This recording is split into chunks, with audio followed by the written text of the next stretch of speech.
Magandang araw, magandang buhay mga kapipo. Ayan, at wala kaming pasok ngayon. Kagagaling lang po namin sa Iligan, Cagayan nung kahapon. Ayan, kami nakarating.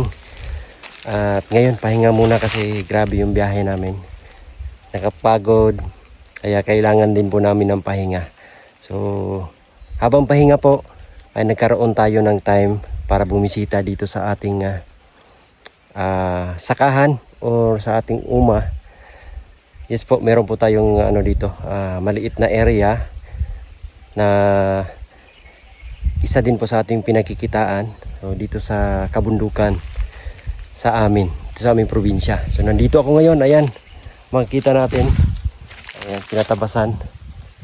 So, kasi grabe yun na yung sukal, kaya pinatabasan.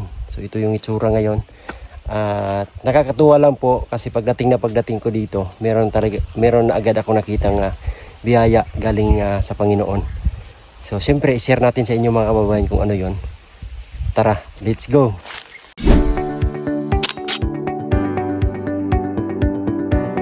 Bye. Yung ginagawa ni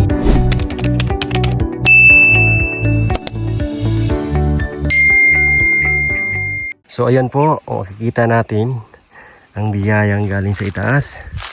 Mga bunga ng ating kakao. Medyo marami-rami kahit kunting puno lang. Grabe yung bunga. At saka mayroon pa yung lansones ay ang dami niyang ayan, bagong bunga. Ang tawag sa amin ay tuytoy. Ayan, tingnan niyo po ha. Ang dami niyan napakarami. Thank you Lord. Sana po magtuloy-tuloy yan hanggang sa mahinog. Sobrang dami po niyan. Tingnan niyo po, puno talaga yung kanyang puno ng bunga. Dahil po sa sobrang init, summer po kasi, ganyan po yung mga prutas. Mamumunga po siya and sana ituloy niya po yan hanggang sa makaani tayo. Grabe, ang dami. Ang daming bunga. So, ang area na ito po ay sa akin po ito. Ito yung na-inherit natin. Or sinunod natin sa ating mga ninuno, kay lolo, tapos kay mama. Ngayon naman sa akin. Ito na po yung sa akin. Tapos doon banda na side sa unahan ay sa mga kapatid ko naman. Pero ito, sa akin po ito dito. So gusto ko lang pong i-share din sa inyo mga kababayan ang pagkakabalahan natin pag walang pasok. So hindi ito masyadong naalagaan kasi nga busy po tayo. Sila mama at papa matanda na rin. Kaya ayan lang po ito napatabasan. Actually, nung nakaraan napataniman ko na to ng durian. Kaso lang, nakita ko, namatay yung iba. Ayun doon, nakita kong puno ng durian. Tara, isorbe natin. Sobrang init po. So, ang ginagawa po namin, kasi pag kinakaingin namin yung bundok, ay tatanamin namin yung ng mga prutas. Gaya po nito, makikita nyo po, may mga tanim na lansones, rambutan, at saka may kakao. Ayan ang kakao, grabe yung bunga. Thank you Lord. Blessings po yan. Galing sa itaas, ayan meron tayong ma-harvest. Ayan. Daming biyaya na nakita natin dito. So kailangan ito taniman uli kasi namatoy yung pinatanim natin dito. Actually pinataniman ko na to ng kakao, durian. Pero ang nakikita ko ngayon, kunti na lang yung natira. Yan, durian yan, bagong tanim po yan. Ayan po, nasa mga 2 years old na durian. Tapos ito mga kakao. So, yung dito, no, may tanim na to eh. Kaso lang namatay. Namatoy. Ito mga bago. Ayan, bagong tanim. May mangga rin dito. Ito bagong tanim ito na kakao. Ayan, durian.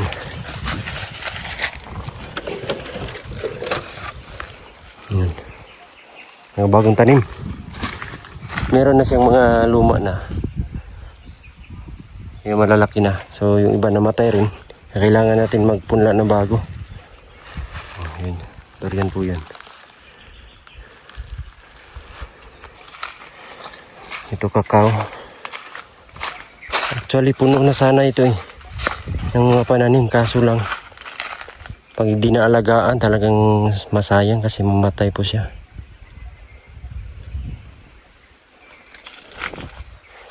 Yan po. Durian o. Durian po yan. So yung area natin hanggang doon sa baba sa may ilog. So ang laki po nito ay nasa 1.7 hectares lang po. Hindi siya ganun kalaki. Pero at least meron na tayong pagkukuhanan. So ng pagkakitaan kailangan lang talaga natin ang taniman. Kasi wala tayong nakikitang tanim. Sayang nga lang pag hindi na alagaan. May tanim na po yan pero pag hindi siya na na alagaan na mabuti, mamatay. Ito nga kulang ng fertilizer ang durian natin. Kasi sobrang init din. Hindi naka-survive yung iba. Ayan po. Durian yun kakao.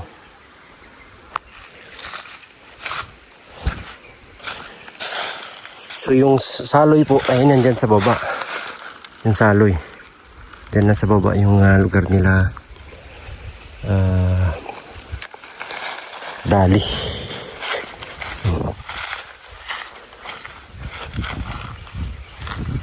Ayan.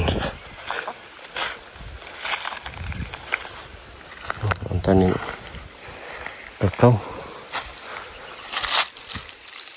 Kailangan natin na taniman uli ito.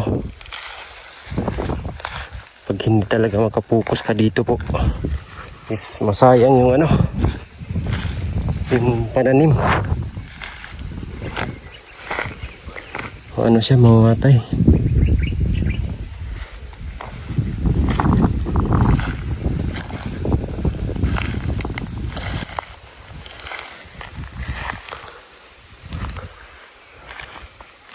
Durian Diyan sa kabila, sa pinsan ko po yan.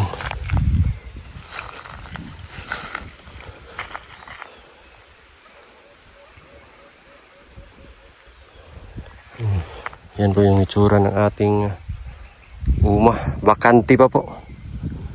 Diyan na side is talagang walang mabubuhay na dyan. Tawag nito na pananim kasi siya, yung lupa ba niya nasa ibabaw lang, sa ilalim is tawag sa amin is palanas na, palanas.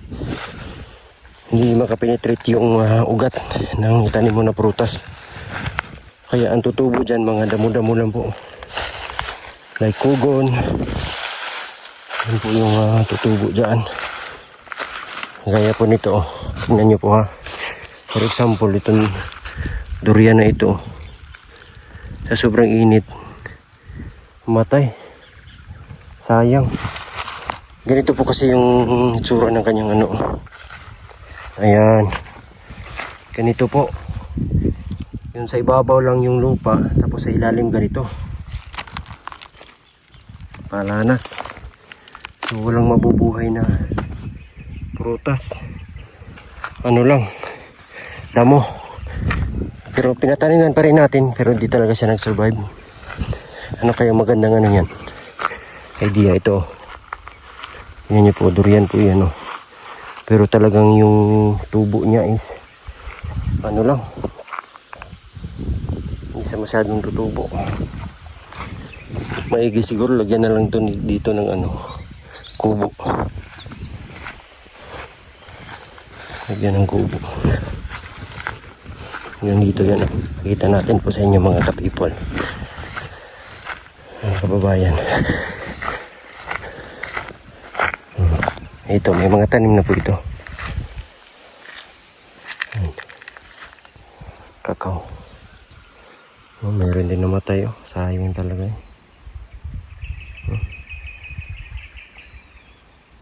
Hanggang dyan sa baba.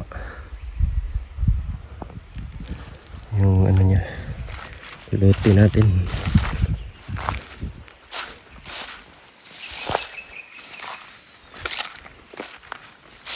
So yung mga area po dito, dyan sa kapatid ko po yan, dyan sa kabila.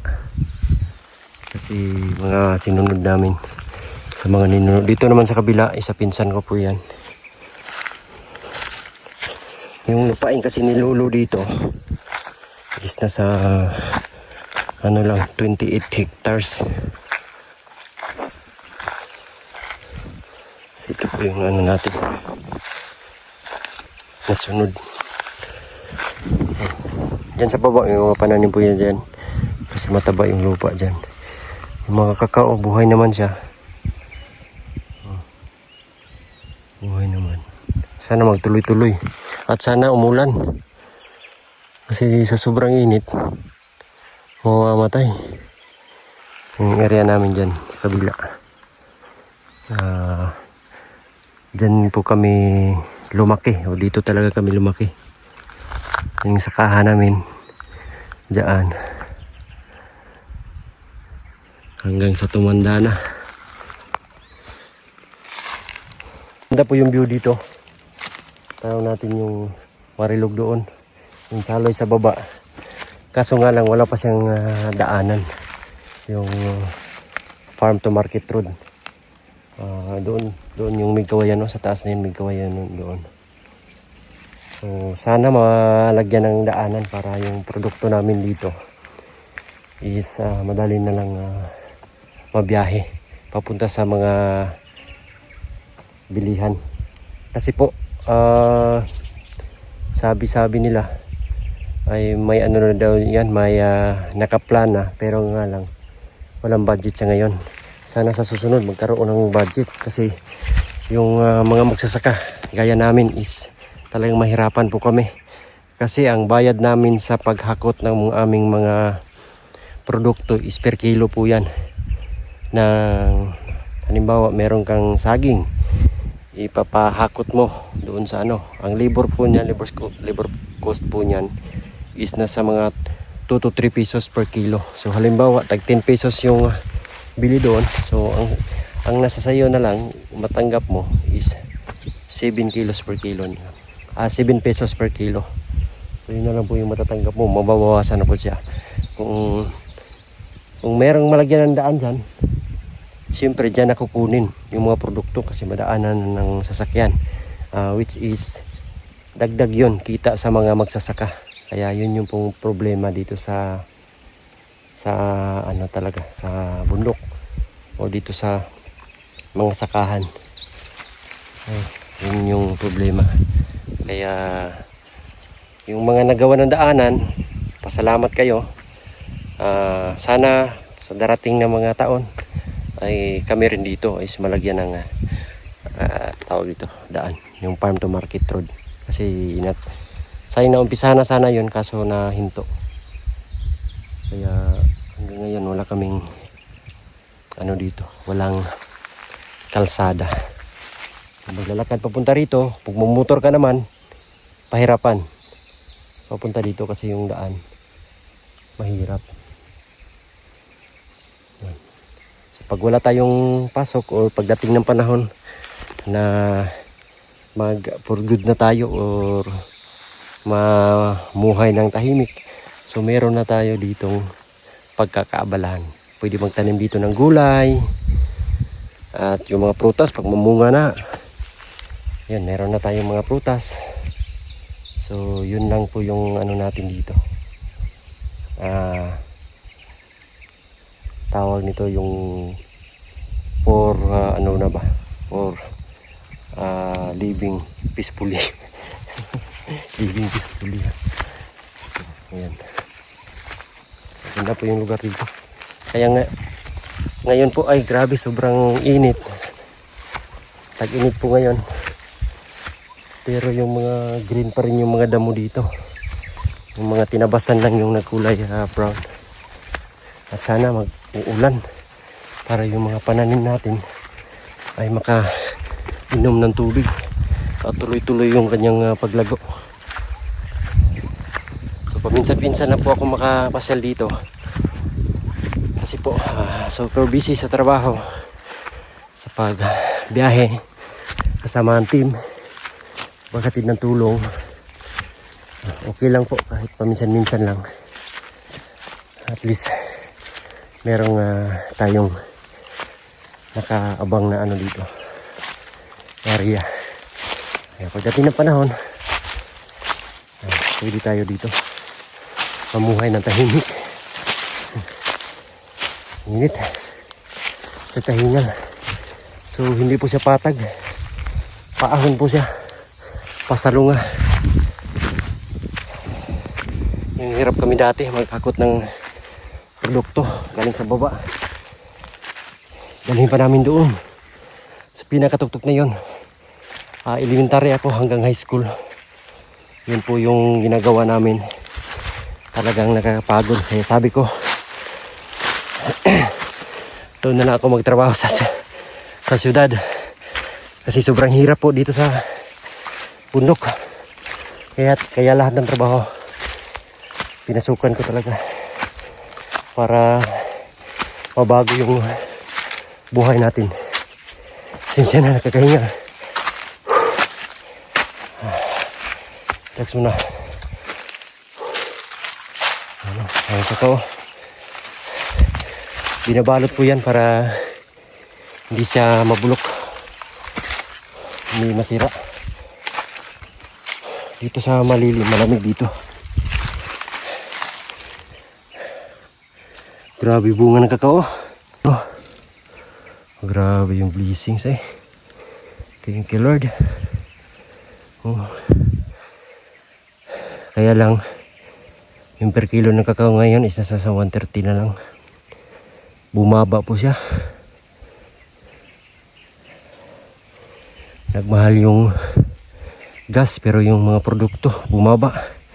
Umabot na sana yan ng 300 per kilo yung tuyo. Pero ngayon grabe, di ko alam kung bakit. Hirap ng buhay ng mga ordinaryong Pilipino. Napakahirap talaga sa amin. Kaya tuloy pa rin kahit hirap. Sana yan yung maaksyonan talaga ng gobyerno po. Yung mga pangkabuhayan ba. Yung mga di naman yung kahit hindi direct na ibigay sa tao. Yung mga proyekto yung gagawin like kalsada, malaking tulong po yan para sa mga magsasaka. Yan po yung mga indirect na tulong. Hindi siya direkta pero napakalaking tulong po yun. So meron na yung daan ng laging dati dyan.